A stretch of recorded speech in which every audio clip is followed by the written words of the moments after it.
ఈరోజు మేము చూసిన గోదావరి తీర పుణ్యక్షేత్రాల్లో అయినవెల్లి శ్రీ విఘ్నేశ్వర స్వామి ఆలయం గురించి తెలుసుకుందాం. ఈ ఆలయము అమలాపురానికి 20 కిలోమీటర్ల దూరంలోను, రాజమండ్రి నుంచి 60 కిలోమీటర్ల దూరంలోనూ ఉంది. ఇది అతి పురాతనమైనటువంటి వినాయక క్షేత్రం.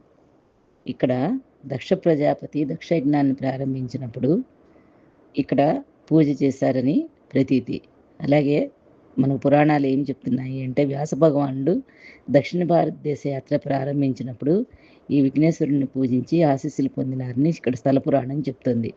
పచ్చటి కోనసీమ కొబ్బరి తోటల మధ్య ఎంతో అందంగా తీర్చిదిద్దబడిన ఈ స్వయంభూ ఆలయం ప్రత్యేకత ఏమిటంటే, ఒక కొబ్బరికాయ కొట్టి కోరికను తీర్చమని వేడుకుంటే వెంటనే కోరికలను తీర్చే దయాళువు ఈ విఘ్నేశ్వర స్వామి. ప్రతి సంవత్సరము శ్రీ పంచమి రోజున స్వామివారికి 1,00,000 కలములతో అర్చన నిర్వహిస్తారట.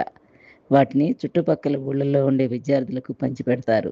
విఘ్నేశ్వరుడు వారికి మంచి ఫలితాలను అందిస్తాడని ఇక్కడ ప్రజల నమ్మకం. ఇక్కడ దర్శనానికి వచ్చిన భక్తులకు స్వామివారి గరికను ప్రసాదంగా ఇస్తారు. ఈ గరికను తమ ముఖ్యమైన పనులకు వెళ్ళేటప్పుడు తీసుకుని వెళ్తే విజయం సిద్ధిస్తుందని ప్రజల నమ్మకం. అయినవెల్లి శ్రీ విఘ్నేశ్వర స్వామి స్వయంభూగా వెలిశారు. ఇక్కడ ప్రతిరోజు భక్తులకు అన్నదానం జరుగుతుంది. ఈ క్షేత్రానికి క్షేత్రపాలకుడుగా కాలభైరవ స్వామి ఉన్నారు. అలాగే ఈ క్షేత్రానికి కాణిపాకం వినాయకుడికి దగ్గర సంబంధం ఉందని చెప్తారు. కాణిపాకం వినాయక స్వామి ఆలయం కంటే కూడా ఈ క్షేత్రం ఇంకా పురాతనమైందని చెప్పి చెప్తారు. అలాగే ఇక్కడ ఏంటంటే, ఇది కృతయుగానికి సంబంధించినటువంటి ఆలయంగా భావిస్తున్నారు.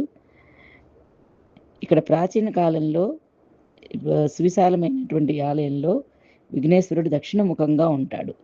2 గోపురాలతో విరాజిల్లుతున్న ఈ దేవాలయానికి కాలభైరవుడు క్షేత్రపాలకుడు. దక్షిణముఖంగా ఉన్న గోపురంలో ప్రవేశిస్తే విఘ్నేశ్వర దర్శనం లభిస్తుంది. తూర్పుముఖంగా ఉన్న గోపురం ద్వారా ప్రవేశిస్తే విశ్వేశ్వరుని దర్శనం లభిస్తుంది. ఇంకా ఇక్కడ అన్నపూర్ణాదేవి కాలభైరవుడు యొక్క ఉపాలయాలు కూడా ఉన్నాయి. ఈ గ్రామంలో దక్షిణముఖంగా నిర్మించిన ప్రతి గృహాల్లో కూడా ఎటువంటి విఘ్నాలు కలగవని ఇక్కడ ప్రజల నమ్మకము. ఇంత చక్కటి ఆలయాన్ని మనందరం చూస్తాము. అలాగే ఇక్కడ ఏంటంటే, వచ్చేటటువంటి వాళ్ళు తప్పకుండా స్వామికి కొబ్బరికాయ కొట్టి తమ కోరికను నెరవేర్చమని చెప్పి అడుగుతారు. నారికేళ స్వామి అని చెప్పినటువంటి పేరుతో కూడా ఇక్కడ పిలుస్తారండి. అలాగే వాళ్ళ కోరిక తీరిన తర్వాత కూడా వచ్చి మళ్ళీ స్వామికి ఇక్కడ టెంకాయ సమర్పిస్తారట. అంటే ఒక్క కొబ్బరికాయ కొడితే చాలు మన కోరికలన్నీ తీర్చేటటువంటి అతి దయాళు అయినటువంటి విఘ్నేశ్వరుడు ఆలయము, అతి పురాతనమైనటువంటి ఆలయము ఈ అయినవల్లి ఆలయం. ఇంకొకసారి మనము ఇంకొక వీడియోలో వేరే ఆలయం గురించి తెలుసుకుందాం. నమస్తే.